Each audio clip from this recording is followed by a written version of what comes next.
ದಕ್ಷಿಣ ಕೊರಿಯಾದಲ್ಲಿ ಮಧ್ಯಾಹ್ನದ ಬಿಸಿಯೂಟಕ್ಕೆ ಮಕ್ಕಳಿಗೆ ಏನ್ ಕೊಡ್ತಾರೆ ಗೊತ್ತಾ? ವಿಡಿಯೋ ನೋಡಿ ಕಣ್ತುಂಬಿಕೊಳ್ಳಿ. ದಕ್ಷಿಣ ಕೊರಿಯಾದ ಶಾಲೆಗಳಲ್ಲಿ ಮಕ್ಕಳಿಗೆ ನೀಡಲಾಗುವ ಹೈಟೆಕ್ ಊಟದ ವ್ಯವಸ್ಥೆ ಈಗ ವಿಶ್ವದಾದ್ಯಂತ ಭಾರಿ ಸಂಚಲನ ಮೂಡಿಸಿದೆ. 5 ಸ್ಟಾರ್ ಹೋಟೆಲ್ ಆಹಾರವನ್ನ ಮೀರಿಸುವ ಈ ಮೆನ್ಯೂ ಅಲ್ಲಿನ ಅಡುಗೆ ಮನೆಯ ಸ್ವಚ್ಛತೆ ಮತ್ತು ಮಕ್ಕಳ ಆರೋಗ್ಯದ ಮೇಲಾಗುವ ಧನಾತ್ಮಕ ಪರಿಣಾಮಗಳೇನು? ಇಲ್ಲಿದೆ ಸಂಪೂರ್ಣ ಮಾಹಿತಿ. ಸಾಮಾಜಿಕ ಜಾಲತಾಣಗಳಲ್ಲಿ ದಕ್ಷಿಣ ಕೊರಿಯಾದ ಶಾಲಾ ಮಕ್ಕಳಿಗೆ ನೀಡಲಾಗುವ ಮಧ್ಯಾಹ್ನದ ಊಟದ ವಿಡಿಯೋವೊಂದು ಭಾರಿ ವೈರಲ್ ಆಗಿತ್ತು. ಅದನ್ನು ಕಂಡು ಇಡೀ ಜಗತ್ತೇ ಬೆರಗಾಗಿದೆ. ಅಲ್ಲಿನ ಅಡುಗೆ ಮನೆಯ ಅತ್ಯುನ್ನತ ಸ್ವಚ್ಛತೆ, ಆಹಾರದಲ್ಲಿರುವ ಸಮತೋಲಿತ ಪೋಷಕಾಂಶ ಮತ್ತು 5 ಸ್ಟಾರ್ ಹೋಟೆಲ್ ಮಾದರಿಯ ಆಕರ್ಷಕ ಪ್ರೆಸೆಂಟೇಷನ್ ನೋಡಿ ಶಾಲಾ ಊಟ ಇಷ್ಟೊಂದು ಅದ್ಭುತವಾಗಿ ಮತ್ತು ಅಚ್ಚುಕಟ್ಟಾಗಿರಲು ಸಾಧ್ಯವೇ ಎಂದು ನೆಟ್ಟಿಗರು ಆಶ್ಚರ್ಯದಿಂದ ಕೇಳುತ್ತಿದ್ದಾರೆ. ಇದು ಕೇವಲ ಒಂದು ಹೊತ್ತಿನ ಊಟವಲ್ಲ, ಬದಲಾಗಿ ಒಂದು ದೇಶ ತನ್ನ ಮುಂದಿನ ಪೀಳಿಗೆಯನ್ನು ಎಷ್ಟು ಜವಾಬ್ದಾರಿಯುತವಾಗಿ ಪೋಷಿಸುತ್ತಿದೆ ಎಂಬುದಕ್ಕೆ ಸಾಕ್ಷಿಯಾಗಿದೆ. ಏನಿರುತ್ತದೆ ಈ ಊಟದ ಟ್ರೇನಲ್ಲಿ? ದಕ್ಷಿಣ ಕೊರಿಯಾದ ಶಾಲಾ ಊಟದ ವಿಶೇಷತೆ ಎಂದರೆ ಅದರ ವೈವಿಧ್ಯತೆ ಮತ್ತು ಪೌಷ್ಟಿಕಾಂಶದ ಸಮತೋಲನ. ಈ ಮೆನ್ಯೂನಲ್ಲಿ ಸಾಮಾನ್ಯವಾಗಿ ಅನ್ನ ಅಥವಾ ನೂಡಲ್ಸ್ ಇರುತ್ತದೆ. ಪ್ರೋಟೀನ್ಗಾಗಿ ಮಾಂಸ, ಮೀನು ಅಥವಾ ಟೋಫು ಖಾದ್ಯಗಳನ್ನು ಅಚ್ಚುಕಟ್ಟಾಗಿ ಸಿದ್ಧಪಡಿಸಲಾಗುತ್ತದೆ. ಇದರ ಜೊತೆಗೆ ತಾಜಾ ತರಕಾರಿಗಳು, ಹಸಿರು ಸಲಾಡ್, ಕೊರಿಯಾದ ಸಾಂಪ್ರದಾಯಿಕ ಮತ್ತು ಪ್ರೋಬಯಾಟಿಕ್ ಅಂಶವಿರುವ ಕಿಮಚಿ ಹಾಗೂ ಬಿಸಿ ಬಿಸಿ ಸೂಪ್ ಕಡ್ಡಾಯವಾಗಿ ಇರುತ್ತದೆ.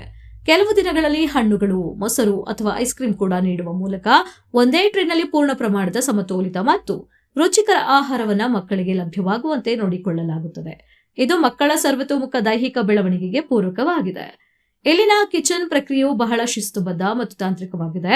ಅಡುಗೆ ಸಿಬ್ಬಂದಿ ಮಾಸ್ಕ್, ಗ್ಲೌಸ್ ಮತ್ತು ಹೇರ್ ಗೇರ್ಗಳನ್ನ ಧರಿಸಿ ಅತ್ಯಂತ ಹೈಜಿನಿಕ್ ವಾತಾವರಣದಲ್ಲಿ ಆಹಾರವನ್ನ ತಯಾರಿಸುತ್ತಾರೆ.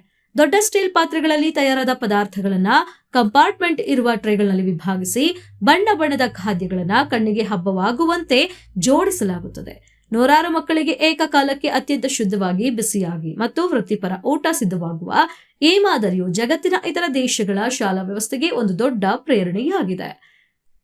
OECD ವರದಿಗಳ ಪ್ರಕಾರ ದಕ್ಷಿಣ ಕೊರಿಯಾವು ವಿಶ್ವದಲ್ಲೇ ಅತಿ ಕಡಿಮೆ ಬೊಜ್ಜಿನ ಪ್ರಮಾಣ ಹೊಂದಿರುವ ದೇಶಗಳಲ್ಲಿ ಒಂದಾಗಿದೆ. ಅಲ್ಲಿನ ಜನರಲ್ಲಿ ಬೊಜ್ಜಿನ ಪ್ರಮಾಣ ಕೇವಲ 5-7% ಮಾತ್ರ ಇರುವುದು ವಿಶೇಷ.